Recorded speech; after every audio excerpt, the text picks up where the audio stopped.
Bonjour et bienvenue sur la chaîne Armel High Tech. Pour partir en vacances à la montagne, je vous propose un duel fratricide. Tesla Model 3 contre Tesla Model Y. Laquelle est la plus adaptée? Générique.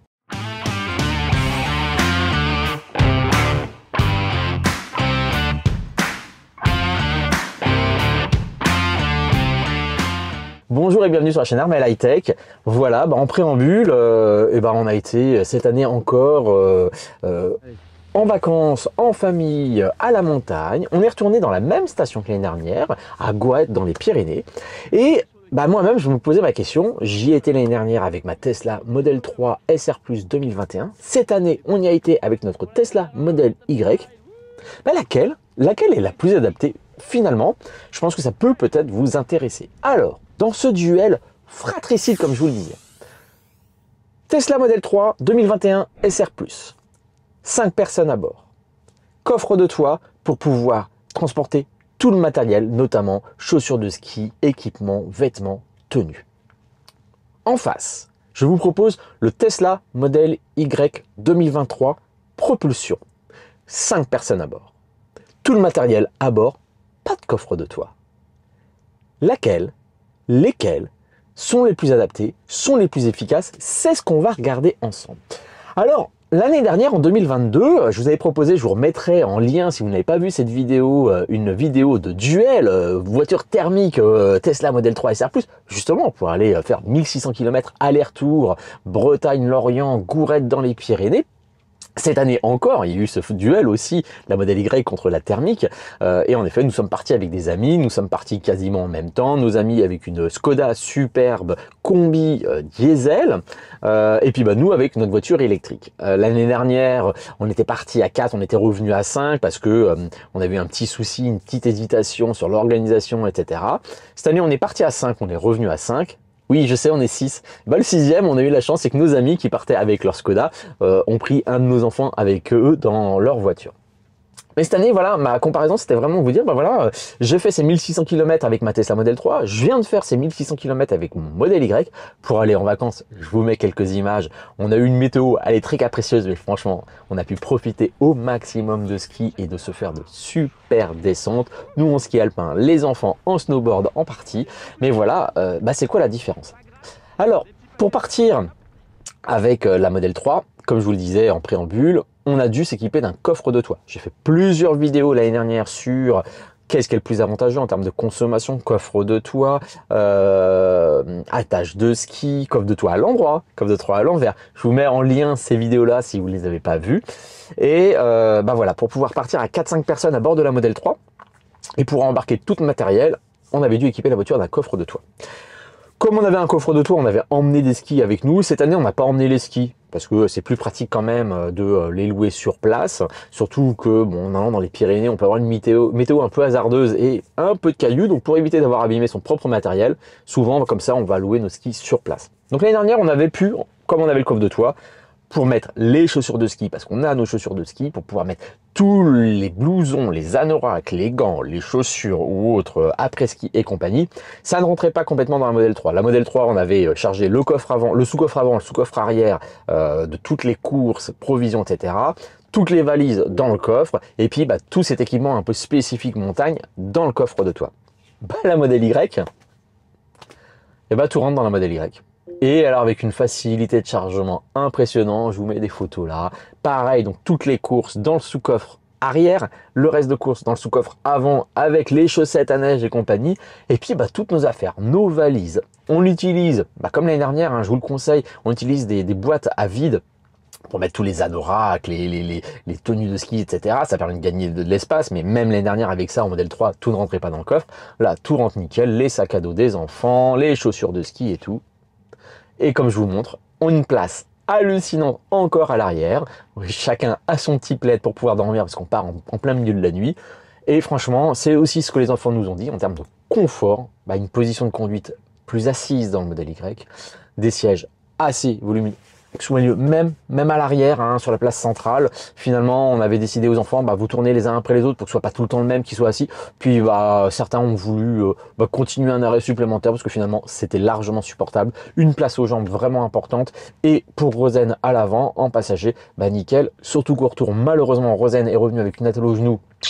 Rupture des ligaments croisés oblige et elle a pu reculer au maximum le siège sans forcément empiéter sur l'enfant qui était derrière. Et donc voilà, franchement le modèle Y, clairement, hein, sur l'habitabilité, mais ça on s'en doutait bien sûr, hein, sur l'habitabilité, le volume de chargement, victoire du modèle Y. Et bien maintenant on va rentrer un peu plus dans le détail pour savoir qui va gagner ce duel. On regarde ça ensemble. La modèle 3 SR, trajet aller Lorient-Gourette. Je vous mets ça tout de suite à côté. Temps de conduite, 9h13. On avait passé 1h11 en tout de temps de charge sur 7 recharges qui ont été faites. Je vous explique tout de suite pourquoi. 819 km parcourus, consommation moyenne, 23,5 kW.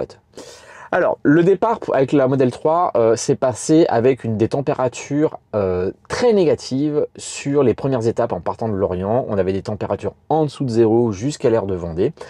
Il était prévu 4 arrêts recharge, Nantes, aire de Vendée, Saintes, Langot, plus une 5e à Pau, au pied de la montagne pour pouvoir charger, pour avoir assez pour revenir, parce qu'il n'y a pas de solution de charge sur place à la station. Donc un dernier petit arrêt rapide à Pau pour pouvoir monter. Bah oui, mais là Armel, tu me dis qu'il y en a 7. Bah oui, alors je vous laisse voir la vidéo, allez voir et je vous expliquerai pourquoi finalement j'ai fait 7 recharges. Voilà, allez, je sais que tout le monde n'a pas vu cette vidéo, donc je vous encourage. C'est nul, hein. Bah voilà, c'est comme ça. Donc, ça c'est l'aller. Le retour, Gourette-Lorient. 8h38 au retour. 1h42 de temps de recharge. 4 recharges ce coup-ci. 816 km et une consommation moyenne de 17,83 kWh au 100 km. Alors, bah ouais, 1h42 de recharge, pourquoi? Parce que au retour, donc il y a un arrêt à refaire à Pau. Et là, la voiture, quand on arrive en bas dans la station, on est à quelques pourcents. Il faut remonter beaucoup la station. Donc cette première arrêt recharge à Pau est plus long avec une batterie qui n'a pas vraiment eu le temps de chauffer. Donc on se retrouve avec 1h42 de temps de recharge par rapport à l'aller en Model 3. Ce qui fait que sur ce trajet global Lorient-Gourette-Lorient, avec la Tesla Model 3 SR Plus 2021, 17h51 de temps de conduite, 2h53 de temps de charge, 11 recharges au total, 1635 km parcourus pour une consommation moyenne de 22,7 kWh au 100 km. Ok. Concurrent numéro 1. Concurrent numéro 2. Le Tesla Model Y 2023 Propulsion. Lorient-Gourette, 8h43 de temps de trajet. Temps de recharge, 1h36. 3 recharges. 790 km 45 pour une consommation de 20,3 kWh. Alors, 3 recharges contre 4 prévues sur la Tesla Model 3 SR+. Pourquoi? Parce qu'on a décidé, enfin le planificateur nous a proposé, j'ai décidé de le suivre aussi, de faire de longs arrêts recharge. C'est-à-dire qu'on a fait un arrêt recharge à l'aire de Vendée d'une quarantaine de minutes, un arrêt recharge à Bègles au Bordeaux d'une quarantaine de minutes, et aussi ce petit stop au pied de la station à Pau avant de monter pour avoir suffisamment de batterie pour redescendre et repartir en faisant la charge à Pau. Toujours même problématique, toujours pas de solution de recharge dans la station. Gourette, NPY s'il vous plaît, pensez-y, ça nous aiderait. Alors, des arrêts recharge de 40 minutes, je m'étais dit, bah Armel, est-ce que tu fais pas plus d'arrêts, plus courts? Mais en fait, ça tombait bien parce que le premier arrêt recharge, il était autour de 8-9 heures du matin, petit déjeuner, 40 minutes à 5. C'est beaucoup plus agréable, on a pris notre temps. Et puis moi, on s'était levé à 4 heures du matin, donc ça me permettait aussi de me reposer. Deuxième arrêt recharge à Bègles-Bordeaux vers 13-14 heures. Bah pareil, à 5, ça nous a permis de faire une pause déjeuner tranquille. Et même encore, hein, la voiture était prête avant qu'on ait fini de manger, d'aller aux commodités, etc. Et puis cette dernière arrêt à Pau, station un peu pleine, enfin, carrément pleine, hein, sur les 8 bornes elles étaient prises, donc un petit peu plus lente que prévu forcément parce qu'on est obligé de partager notre puissance, donc je pense que le temps de recharge aurait pu être plus court, mais ça a permis de discuter avec pas mal de personnes, dont certains abonnés qui m'ont reconnu, avant que tous on se rende dans nos stations réciproques. 20,3 kWh, d'accord. Retour, Gourette-Lorient. 8h29 de temps de conduite, 1h58 de temps de recharge, 3 recharges, 790 km parcourus, consommation moyenne 18,8 kWh au 100 km. 1h58 de temps de recharge. Pourquoi? Même problématique. Quand on redescend, on s'arrête à Pau. Et on s'arrête à Pau, la station pleine. Donc, charge partagée, ce n'était pas le cas avec la Model 3 l'année précédente, où quand on était descendu, on était chacun, c'est un superchargeur V2. Donc forcément, si on est à deux branchés sur le même transformateur, on se partage la puissance. Avec la Model 3, j'avais cette chance-là, c'était disponible, donc j'avais pu charger à pleine balle. Là, avec le Model Y, charge longue forcément. On avait besoin de, je crois, de 20-25 minutes au début. On y a mis plus de 40 minutes parce que le superchargeur était plein, donc on a eu une charge diminuée. Et ensuite, à nouveau charge avec le Bordeaux pour la pause déjeuner. Charge à l'air de Vendée pour le goûter avant de rentrer le soir. Là aussi, sur une stratégie de charge assez longue puisqu'on faisait du 10-90%, donc une quarantaine de minutes à chaque fois. Donc sur le trajet total, 17h23 de temps de conduite, 3h34 de temps de charge, 6 recharges, 1583 km parcourus, pour une consommation moyenne de 19,7 kWh au 100 km. Alors ça donne quoi cette comparaison? Alors la comparaison Model Y, Model 3 SR+. En temps de conduite, victoire Model Y, 28 minutes de temps de conduite de moins. Alors, c'est à mettre en perspective parce que ça va dépendre aussi des bouchons. L'année dernière, en rentrant avec le Model 3, j'avais eu des bouchons avant d'arriver sur Bordeaux, beaucoup moins cette année. Pour échapper avec des bouchons à Bordeaux, j'ai fait un détour avec le Model 3. Je ne sais pas si j'ai vraiment gagné du temps. Là, nous, on est resté vraiment planté 40 minutes en arrivant sur Bordeaux avec le Model Y. Donc, j'ai le temps de conduite. C'est pas forcément comparable. Par contre, je vous montrerai après sur un autre trajet, notamment le trajet aller, la première étape du trajet aller, où il y a une vraie différence. Le temps de charge, victoire Model 3, 40 minutes de moins. Temps total, du fait des temps de charge en moins, 12 minutes de moins pour la Model 3. Malgré les péripéties que j'avais pu avoir à l'aller avec la Model 3, je vous encourage à aller voir la vidéo de l'année dernière. Et cette péripétie que j'ai eue avec le Model Y, de temps de charge de bonnes 20 minutes supplémentaires parce que le superchargeur était plein à Pau au retour. Mais globalement, on voit qu'on a une stratégie de charge plus longue, mais des temps de trajet plus courts. Coût de recharge, victoire Model Y. 31 € de coût de recharge de moins. Pourquoi? La consommation. Moins 3 kWh au 100 km a l'avantage du Model Y. C'est-à-dire que la configuration Model Y, sans coffre de toit, sans barre de toit, à 5 personnes à bord, voiture chargée à fond, et Model 3 avec coffre de toit, chargé à fond, 4 à 5 personnes à bord, finalement le Model Y est beaucoup plus efficace. Comme vous l'avez vu, il a beaucoup moins consommé que la Model 3. Maintenant, je vais essayer de vous comparer quelques trajets pour que ça illustre un petit peu plus mon propos. Ce premier trajet domicile air de Vendée. Et la vraie difficulté que j'ai rencontrée avec la Model 3, avec le coffre de toit, en plus il faisait très très froid, parce que ce premier trajet avec la Model 3, je l'ai fait à 0 degré, alors qu'il faisait 10 degrés avec le Model Y. Et forcément là, ça pénalise encore plus la consommation. Mais coffre de toit plus température plus froide, j'ai fait 270 km contre 256. Pourquoi? Parce que j'ai dû faire un détour par Nantes pour charger la voiture, pour pouvoir atteindre l'aire de Vendée du fait de la consommation de la Model 3, puisqu'elle m'a consommé 25,22 kWh au 100 km sur ce premier trajet, alors que le Model Y l'a fait en une seule traite, 256 km, n'a consommé que 19,96 km/h. À 10 degrés. Et là, je pense qu'il y a quand même un delta de la consommation qui est lié aussi au froid supplémentaire. Mais vraiment, voilà, on voit sur une configuration. Là, le coffre de toit a été très impactant pour la Model 3 et m'a obligé à faire un détour, à faire plus de kilométrage, donc plus de temps de conduite, avec une consommation très augmentée. Autre trajet que je voulais vous comparer. Pau, station. Donc on arrive en bas de la montagne, on va monter à la station. Donc on fait ce trajet de Pau à la station. La Model 3, donc 61,46 km, 26,93 kWh au 100 km. À 14 degrés.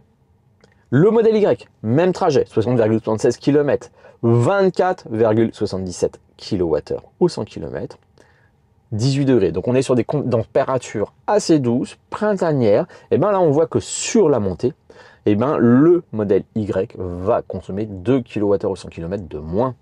Et si je vous mets le trajet inverse, Gourette-Pau au retour, 61,24 km pour la Model 3, 61,37 km pour le Model Y, 12,51 kWh au 100 km pour la Model 3, et là, 14,86 pour le Model Y, température 0 degré. Et là, vraiment, on voit que ce qui a pénalisé le modèle Y sur la consommation, c'est l'absence de frein régénératif parce que la batterie est froide. Pour les deux voitures, j'avais très peu de freins régénératifs disponibles, donc obligé d'utiliser les freins. Et une température plus froide sur le modèle Y. Et là, on voit que ça a pénalisé du fait de son poids, de son gabarit. Et ben, je n'ai pas réussi à régénérer suffisamment de batterie. Et donc finalement, sur ce trajet retour, malgré l'aérodynamisme pénalisé de la modèle 3, c'est le modèle Y qui a plus consommé sur ce trajet. Voilà. Et ben écoutez, au final, qui gagne? La voiture que vous choisirez. Je voulais vous donner ces informations-là parce que vous pouvez vous poser la question, si vous êtes une famille de 4 à 5 personnes, est-ce que je dois forcément aller sur le SUV? Est-ce que je dois prendre la modèle 3? Il y a quand même un petit delta de 2-3 000 euros entre une modèle 3 équivalente et la modèle Y propulsion. Donc la modèle 3 est un peu moins chère.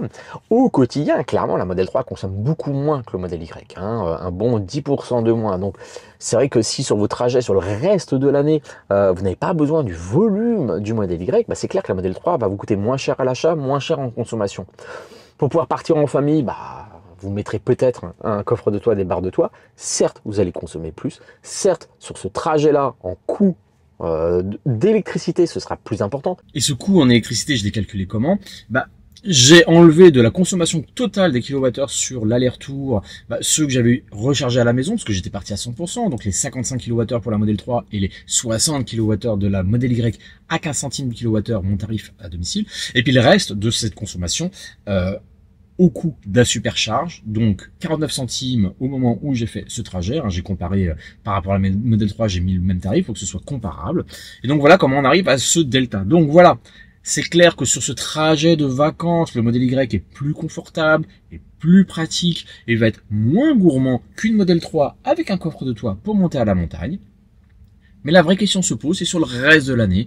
Si vous n'avez pas forcément besoin du gabarit, du volume de la modèle Y, finalement vous allez acheter la modèle 3 un peu moins cher, elle va vous consommer vraiment moins sur le reste de l'année. Donc voilà, je vous ai donné tous les éléments nécessaires pour vous pour faire votre choix. Merci d'avoir regardé cette vidéo et à très bientôt sur la chaîne Armel High Tech.